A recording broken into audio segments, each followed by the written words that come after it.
Hoje o tema principal é a técnica de deixar chorar. Não vou ensinar como fazer essa técnica, tá? Para não dar ideia. Todo dia eu recebo pelo menos uma mensagem perguntando se pode fazer, por que que não pode fazer, ou confessando que fez e não funcionou. Deixar chorar, choro controlado, cry out, tem um monte de nome para as mesmas coisas.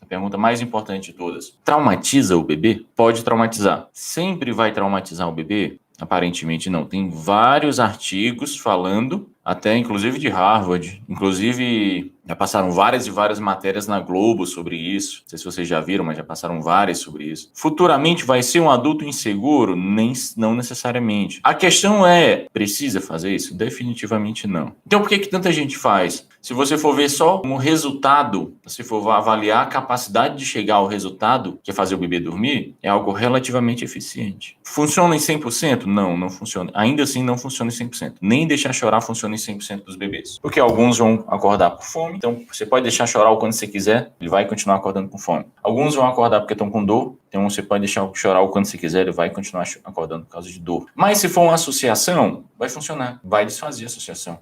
Se for angústia da separação, vai funcionar. Mas aí vai funcionar da pior maneira possível. Associação vai desfazer. Angústia da separação, período da vida do bebê que ele reage mal, ele começa a perceber e reage mal a toda separação. E separação que eu digo não é abandono, é se você sair da frente dele, se você sair do campo de visão dele, ele vai interpretar como um abandono, ele vai interpretar como uma separação e muitas vezes até mesmo tirar o brinquedo da mão dele. Se você tira o brinquedo da mão dele, ele já encara como essa separação, ele já entende, ou melhor, ele não entende. E usando deixar chorar, usando choro controlado ou qualquer coisa do tipo, ele vai, ou qualquer outra técnica do tipo, aí sim, ele vai entender que não adianta, você não volta. Mas, como eu disse, não é 100% de eficácia. Além disso, a forma como é feita é completamente desnecessária. A forma como é feita é completamente, para muitas, é algo bastante cruel. Quais são os principais pilares disso? Para a gente poder comentar mais, para a gente poder falar mais, a gente precisa entender. Não vou te explicar de novo, eu não vou dizer como é, como que você vai fazer, mas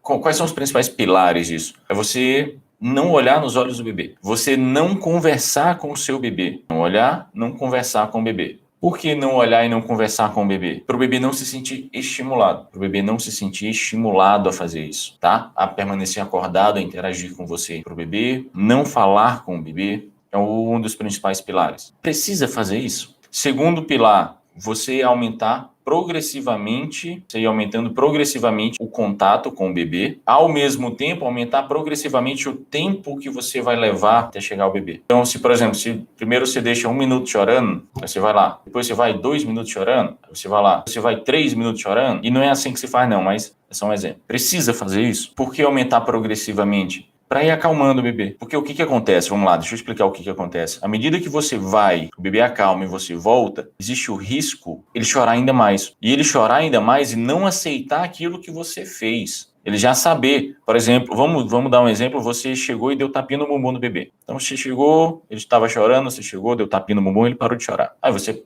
sai, aí ele volta a chorar, e quando você vai para dar tapinha no bumbum de novo, ele já sabe que você está tentando fazer com que ele volte a dormir, então aí já não vai mais funcionar, digamos assim. Qual é o problema disso? Se você sempre deixar chorar, ele sempre vai entender o que você está fazendo para que ele durma. Vai ficar cada vez mais difícil, então é algo que até vale a pena. Se você conseguir que o seu bebê durma só com tapinha no bumbum, vai te dar menos trabalho, porque vai ser, sei lá, quanto o teu bebê está pesando, mas são 9 quilos, 10 quilos que você não está pegando. Então pode ser útil para você. Voltar a dormir fazendo cafuné vai ser ótimo. Mas a questão é que nessas técnicas eles fazem assim. Não é exatamente assim, tá? Para não dar ideia. Mas eles deixam 1 minuto, de chorar 1 minuto, aí você vai lá e dá tapinha no bumbum. Aí até acalmar. Independente de quanto tempo demora, até acalmar. Aí fica 2 minutos, 3 minutos, sei lá. Você sai, o bebê volta a chorar e você fica 2, 3 minutos e você vai de novo. Aí você já não dá mais só tapinha no bumbum, aí você já pega no colo sem ninar. Precisa disso? Não. É fazer o bebê voltar a dormir. O que seja mais rápido para vocês dois. Eu falei isso algumas vezes. Durante o dia vocês pensam, tá, o que mais eu poderia ter feito? Por que será que ele acordou? Será se era por fome? Será se era por dor? Será se era associação? Mas de noite não. De noite você faz voltar a dormir. Enfim, o raciocínio de ninguém funciona de noite. Você vai parar para pensar e interpretar o choro do bebê, porque existem diferentes tipos de choro do bebê. E eu até acredito, eu concordo, existem diferentes tipos de choro do bebê. Por exemplo, choro de fome é uma coisa, choro de dor é outra coisa completamente diferente. Choro de tédio, do bebê querer ser pego, medo, é outra coisa completamente diferente. Todos sempre terminam em um choro bem alto, um choro bem intenso. Independente, muita fome, muito sono, muita dor, enfim, qualquer choro termina no mesmo choro. Mas você vai fazer isso no meio da noite? Você tá com sono, se perguntar teu nome, você não sabe bem direito. Você vai querer identificar tipo de choro? Não faz o menor sentido. Isso não é algo que você fazer à noite. À noite o bebê acordou, teu bebê tá chorando, você só tem que fazer voltar a dormir. O dente tá nascendo, ele acordou muito irritado, coçando os olhos. Você já sabe, você já viu durante o dia que o dente está nascendo, que a gengiva está inchada,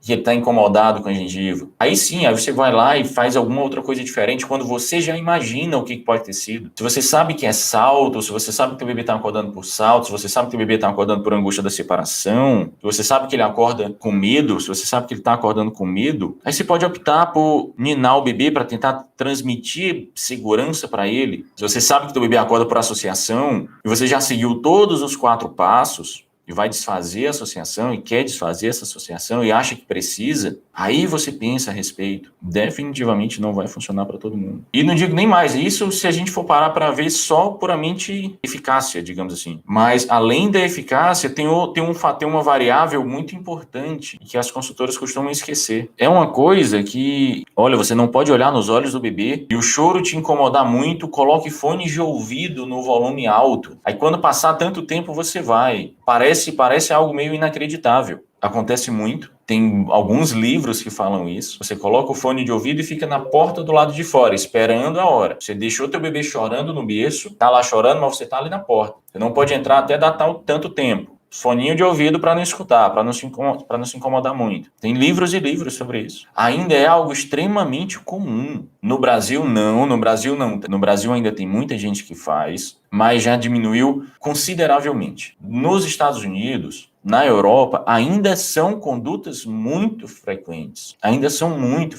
É algo meio cultural fazer isso lá. Quase toda mãe, quando engravida, recebe de presente da vizinha, de alguém, um livro desses. Quase todas recebem. É realmente algo muito cultural lá ainda. Vai deixar de ser? Vai, eu acredito que vai. A questão é que elas não sabem exatamente, talvez elas não saibam exatamente o que elas estão fazendo. Muitas delas não sabem exatamente o que elas estão fazendo, o que pode acontecer. Porque tua vizinha fez, tua irmã fez, tua mãe fez, todo mundo fez. Então, se é uma coisa que todo mundo faz, vai virando mais normal. Mas a gente está falando de bebê, a gente não está falando de resultado de empresa, para a gente ver os resultados da empresa, o faturamento da empresa, o crescimento não é isso. Então, porcentagem definitivamente não é o fator mais importante. Traumatiza ou não o bebê é uma briga. Você encontra facilmente uns 100 artigos falando que sim, traumatiza o bebê. Tá? Vai deixar o bebê mais inseguro, vai se tornar um adulto inseguro. Você encontra facilmente mais uns 100. Você encontra mais facilmente uns 100 artigos dizendo que não.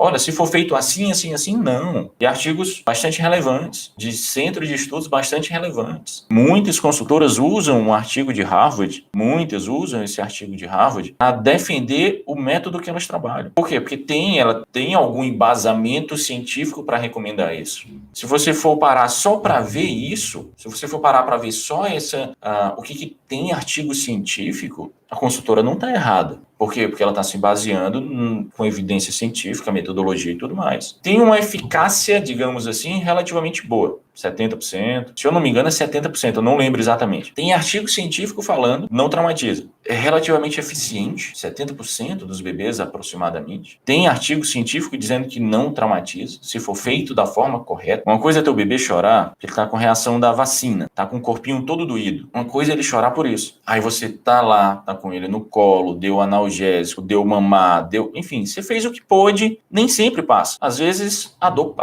continua. Às vezes a febre demora a passar. Às vezes a febre vai demorar seus 40 minutos, que é o tempo que o remédio vai fazer efeito. E teu filho vai ficar 40 minutos chorando, choramingando, porque ele tá com dor. Uma coisa é essa dor, uma coisa é esse choro. É um preço, se você for ver custo-benefício, é um preço ok de ser pago. Ninguém aqui vai deixar o bebê, ninguém aqui vai deixar de vacinar. Pelo menos eu espero que não. Eu espero que o juízo das cabecinhas de vocês estejam em dia, de ninguém deixar de aplicar a vacina porque o bebê chora. Furada porque o bebê pode ter reação. Mas outra coisa é o bebê chorar, que você não vai ter ele consolar, certo? É outra coisa completamente diferente. O outro extremo que tem também. Tem gente que radicaliza demais também. Sendo contra isso tudo, tem gente que radicaliza demais. Isso significa que todo choro você precisa levar para a cama compartilhada? Isso significa que se teu bebê está chorando no berço é porque ele está se sentindo abandonado e você tem que levar para a cama compartilhada, certo? Mas tem muita gente, muita mesmo aqui no Instagram, aqui no YouTube, sei lá, que te faz acreditar que ele está no berço, na caminha dele, ele está sendo abandonado, ele está se sentindo abandonado. Existem dois fatores que quem ensina esquece, que é a mãe, é o bebê. Vocês esquecem isso. E o contrário também não é verdadeiro. Privações de sono intensas. O que é privação de sono intensa? É aquele bebê que dorme mal, já acorda com sono, ele já acorda de noite, ele já acorda de dia com sono, irritado. Aquele bebê que tem uma noite péssima e já acorda irritado. A maioria de vocês não chega a esse ponto. A maioria de vocês, o bebê acorda 8 vezes à noite, mas acorda sorrindo de dia. Graças a Deus, a grande maioria de vocês não chega a esse ponto. Alguns bebês vão ter uma privação de sono tão intensas, dormindo um pouco à noite, eles já vão acordar irritados, já vão acordar com sono, já vão acordar irritado e com sono. Ou seja, esses bebês têm uma privação de sono muito intensas. A maioria não tem. A maioria de vocês, gostando ou não muito da ideia, a maioria de vocês estão em busca de melhorar o sono do bebê, para ele, claro, mas principalmente por vocês. Porque senão vocês também não aguentam, vocês vão dar defeito, vocês vão pifar. O organismo de vocês também não vai aguentar. A maioria dos bebês não tem uma privação de sono tão intensa assim. Aqueles que têm podem prejudicar, aí sim, esses podem prejudicar o desenvolvimento do bebê.